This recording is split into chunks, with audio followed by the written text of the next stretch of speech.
Congratulations on getting over the line with a victory at last. Leicestershire made you wait for it, didn't they? Yeah, they did. They fought really hard, and nothing more than I would expect out of a Leicestershire team.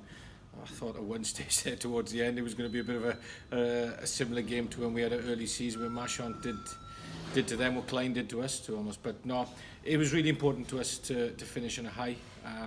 Look, by no means does it wash over the way that the disappointment of how we've played this season for the large part in Championship cricket in the middle.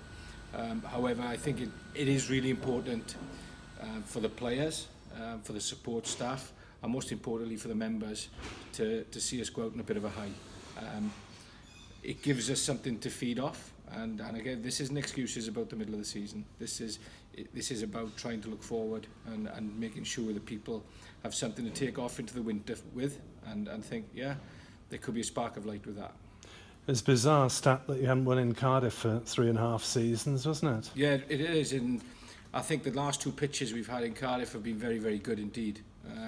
A little bit more like the old Cardiff pitches that we were used to some years back.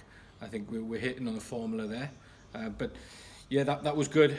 But I thought the way that we batted in that first innings, in particular Kieran Carlson, 80 plus, and in the way that he did it, he dominated the bowling.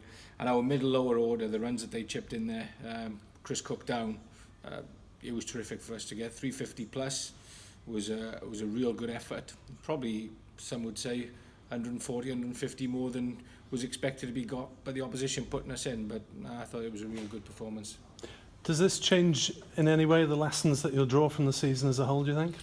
Well, I guess that's something I have to sit down and absorb. To think about it right now would be difficult. When I think of the season, I'm really pleased that we've had a clear opportunity to see what our next generation are made of. They've had time in the middle to show their wares.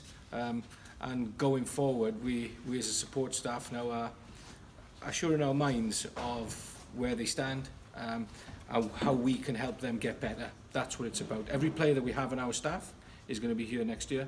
So it's our responsibility together with them to make them into a better shaped cricketer come next season.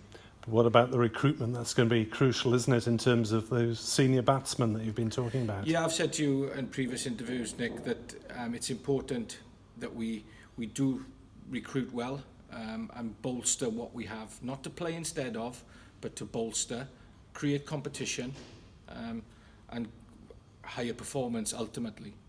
And from my perspective, if you play professional sport, you've got to be prepared for a fight for your spot. And that is competition. It happens in all walks of life. And it's good competition. It's not negative competition. It's good competition.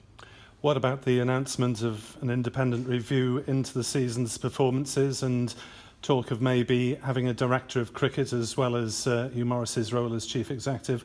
What have you made of those announcements? Well, I welcome the review. It was something that's been talked about for some time. From my perspective, it's an opportunity to talk to a person who's going to come in and do it, put the facts on the table and give them the opportunity to summarise how it's been. And they'll pass their report on to the board.